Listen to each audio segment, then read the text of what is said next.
שתיים מהן באמת הן קומדיות שאחת מהן מאוד מאוד הצליחה בארץ. Deux des séries que j'ai faites sont justement comiques et ont eu beaucoup de succès en Israël. והשנייה היא עדיין לא יצאה בארץ, אבל היא לא קומדיה בשום צורה. La deuxième n'est pas du tout comique, mais elle n'est pas encore sortie. אני ורסטילית. Ces rencontres à Marseille, il y a la diversité du cinéma israélien. Est-ce que vous vous intéressez à cette diversité ou est-ce que vous suivez particulièrement, comme certains cinéphiles, des grands cinéastes comme Guitaï qui a présenté son dernier documentaire à Cannes? Je suis plus particulièrement le cinéma israélien quand même. Je suis assez concerné du fait d'une part d'être juif et d'avoir fait un film là-bas, donc je connais un peu l'industrie de l'intérieur et effectivement même l'accord de coproduction, puisque moi j'ai fait Vas-y et devient juste derrière l'accord, et que cet accord a permis beaucoup de coproduction, donc beaucoup de cinéastes israéliens qui n'ont absolument pas d'argent, c'est-à-dire c'est ça qu'il faut rappeler, le paradoxe de l'industrie cinématographique israélienne et de la vie de ces cinéastes, c'est qu'on oublie souvent que l'État a 70 ans, même si c'est une civilisation ancienne de peut-être 10 000 années, mais c'est un État de 70 ans et les miracles qu'ils ont accomplis en 70 ans, et comment développer une culture et une industrie cinématographique. Ils font des films avec rien, parfois quasiment pas financés. Même quand ils sont financés par le ministère de la Culture, et il faut comprendre que l'État d'Israël a d'autres soucis budgétaires, malheureusement, que la culture, mais parfois même lorsqu'ils ont une aide, ils doivent tourner, mais l'aide elle arrive parfois 2-3 ans plus tard. Donc c'est très compliqué, et malgré tout ça, c'est l'une des cinématographies les plus riches et les plus percutantes aujourd'hui dans le monde. C'est-à-dire quand on parle du cinéma, du sens, de la profondeur du cinéma, pas Hollywood, films d'action, il y a 4-5 pays qui ont vraiment le pouvoir, si je peux dire, et le plus d'intérêt au monde.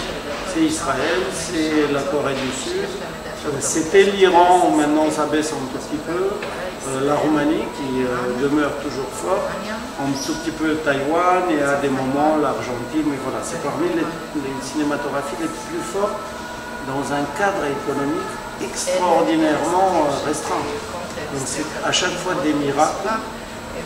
Et effectivement, ce qu'on remarque parmi toutes les éventails de cinéastes très divers les uns des autres, et maintenant je peux mettre aussi des séries, parce que c'est quand même des inventeurs aussi dans les séries, et on parlait tout à l'heure, c'est pas que des ventes, c'est-à-dire que tout le monde fait des remakes des séries israéliennes, parce qu'ils ont une imagination et un langage qui est très nouveau.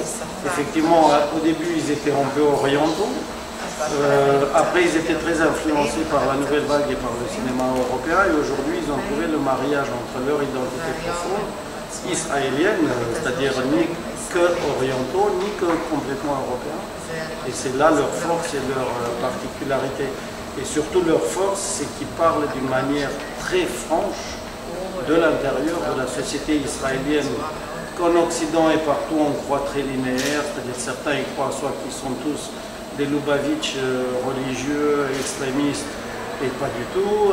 Certains y croient que ce n'est pas une démocratie, que c'est une dictature. Certains croient que c'est que tous les citoyens sont des soldats et qu'ils sont tous des criminels de guerre. Voilà. Donc les films sont les ambassadeurs de cette formidable société, riche. Et comme ils disent les Israéliens, nous sommes aussi juste un pays. C'est-à-dire qu'ils ont aussi des problèmes. Israël n'est pas que le conflit israélo-palestinien, ce qu'on peut penser. C'est aussi des êtres humains qui ont des problèmes d'êtres humains et des problèmes de construire une société, comme toute société dans le monde, avec des injustices, des espoirs, des désespoirs, des problèmes de couple, des problèmes de la position de la femme dans la société, de l'homosexualité, etc., etc. Et c'est peut-être pour moi, ça aussi on en parle trop peu et les films le racontent, malgré leur façon de critiquer la société. Mais pour moi c'est là où ils disent quelque part très fort, c'est une des plus grandes démocraties au monde. Et ça on l'oublie et on en parle très peu. Et en même temps il y a la diversité des cinéastes aussi. Il y a la diversité de tout. C'est ça qui est important. Tout le monde s'exprime. Israël, ce qui est formidable, c'est la surface de l'Île-de-France. Aujourd'hui, 7-8 millions d'habitants, je crois. Donc parmi les 7-8 millions d'habitants, il y a 130 origines différentes du monde entier. Vous avez tout. Vous avez tout le monde concentré sur l'île de France, avec tous étant profondément israéliens. Même moi, ça m'avait choqué à un moment donné. Je leur avais dit, alors vous êtes juifs? Ils disent non, on n'est pas juifs, on est israéliens. Et j'ai compris, ils ont raison, ils sont d'abord israéliens. Bon, après ils disent aussi, lorsqu'on voyage à l'étranger, on nous rappelle qu'on est juifs. Mais à l'intérieur, ils sont israéliens. Et c'est vrai qu'à la fois, ils sont un, mais à la fois, ce qui est beau, c'est cette diversité de tout, de culture, d'identité à l'intérieur d'Israël, qui crée une démocratie tellement riche de couleurs de peau, et ça va des Éthiopiens aux Yéménites, aux Argentins, aux Russes, aux Indiens, aux Chinois maintenant qui émigrent, qui retrouvent aussi leur terre d'Israël. C'est un pays fascinant. Voilà. Et le cinéma est le miroir de ça, avec des langages aussi très différents.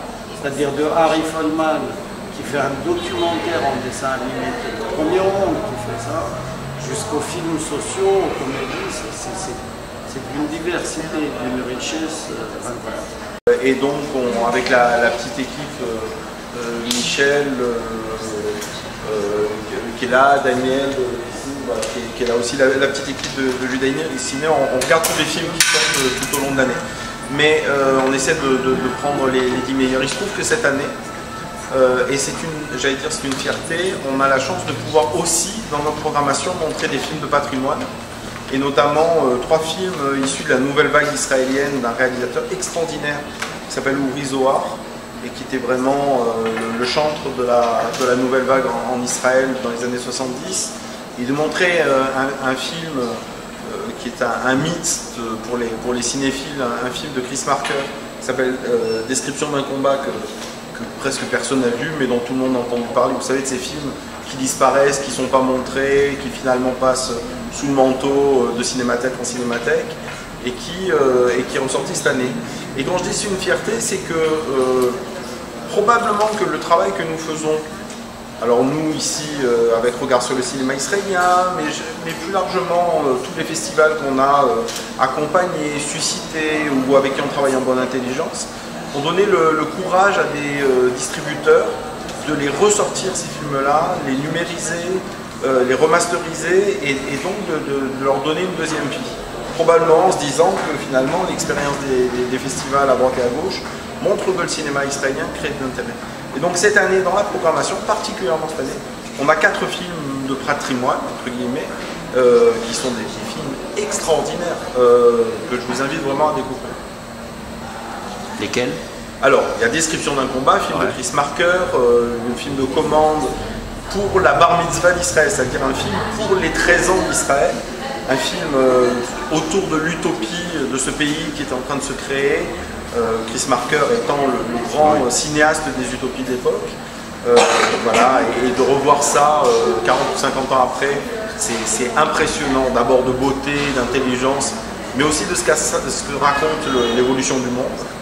Et quant aux 3 films, donc Les Voyeurs, Les Yeux plus gros que le ventre et 3 jours et un enfant, qui sont les 3 films de la nouvelle vague israélienne de Uri Zohar, là aussi, en fait, cette nouvelle vague, pleine de liberté, pleine de folie et de liberté dans la tête, et en même temps, à un moment dans les années 70 où le monde bascule vers une économie plus grandissante et plus pesante.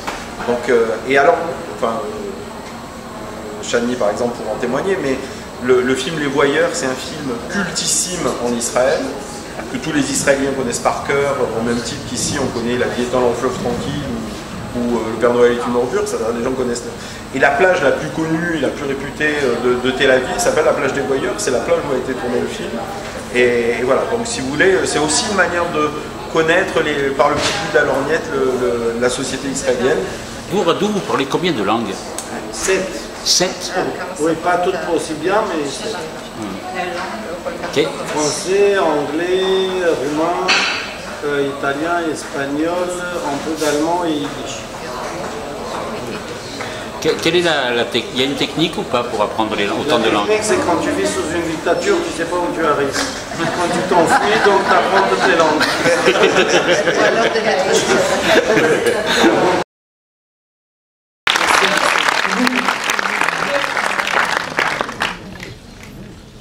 questions.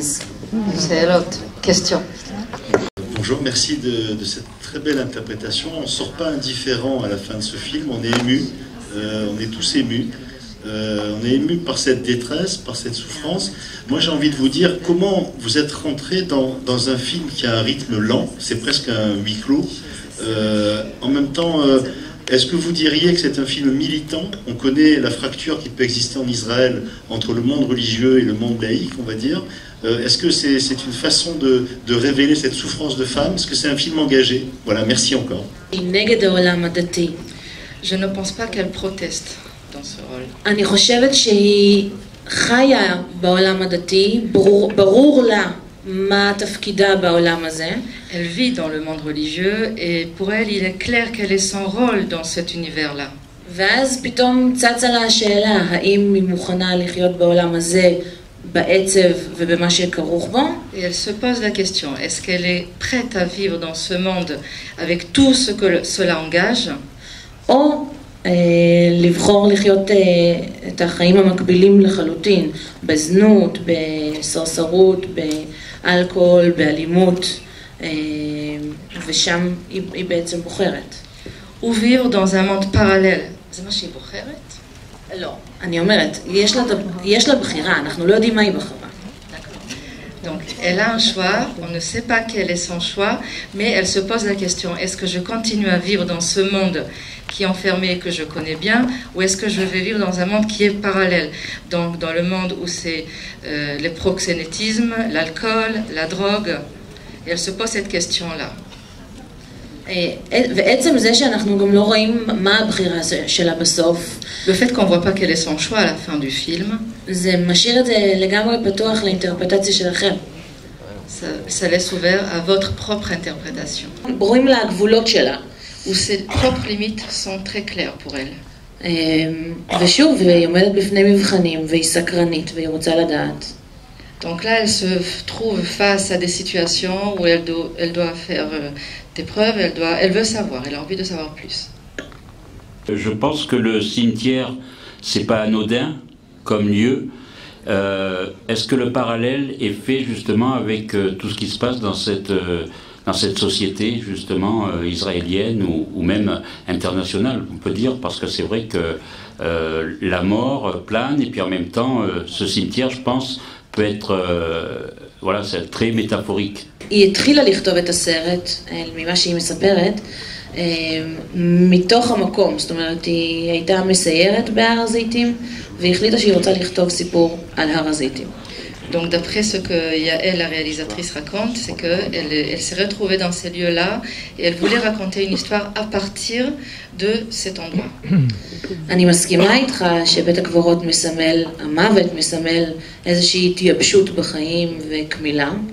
Je suis d'accord avec vous que le cimetière représente quelque part une sécheresse dans la vie. והסרט בערך נפתח בזה שהיא קוראת לעצמה פינת החי. Et le film trouve cette ouverture quand elle s'appelle le vivarium, le coin des vivants. La féminité est au cœur évidemment de ce film-là, c'est évidemment le sujet central du film. Et donc est-ce que c'est quelque chose d'important pour vous, de cet échange avec une réalisatrice, ou indifféremment vous travaillez aussi avec des réalisateurs, c'est la même manière de travailler? Donc j'ai réalisé ce film au début de ma carrière. ויצא לי במזל שזה גם תסריט שנגע לי ללב. Et par chance, c'était un scénario que j'ai aussi bien aimé. אם זה היה תסריט פחות טוב, שנוגד את האג'נדות שלי, יכול להיות שהייתי עושה אותו בגלל שהתחלתי. Si le scénario était moins bien, il est probable que j'aurais peut-être fait parce que c'était juste mes débuts. אבל היום אני פמיניסטית גאה ואני לא אעשה דברים שהם נוגדים את האג'נדה שלי. Aujourd'hui, je suis une féministe fière et je ne ferai pas des films contre mon gré. Merci, mesdames, messieurs, je demande d'applaudir très chaleureusement. Merci beaucoup. Merci d'être venus.